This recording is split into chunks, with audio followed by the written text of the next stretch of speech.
Messi's still just the star of this tournament. That's the thing. He seems inevitable, doesn't he? When we talk about, looking at past World Cups and the amount of times that it's been raised the question of, this is his last dance, and then he just pops up again 4 years later and kind of picks up where he left off. It's such a treat to have a player like that. And I do think, to make the sort of inevitable comparison to what we've seen from Cristiano Ronaldo so far, I think it's really easy to underestimate how difficult it is for Messi to do that, at his advancing age and everything. It's a real treat to watch, and so far he's living up to what I struggle with sometimes is when massive names end up as sort of the star of the tournament. It doesn't feel very organic. It feels as though it's sort of put upon for commercial reasons or whatever, or just because they are the biggest name, even if they're not necessarily one of the standout players.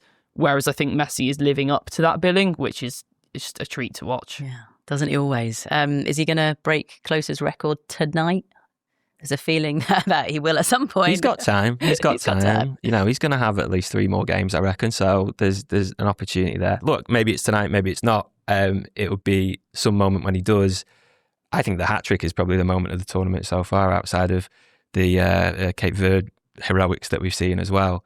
I was in Moscow in 2018 watching him against Iceland. It was Argentina's first game and he missed the penalty, and then they struggled to get out the group and went out in the round of 16, and Mbappe was against France, and Mbappe was like, he's arrived. And it felt like, has the torch been passed, everyone asking these questions.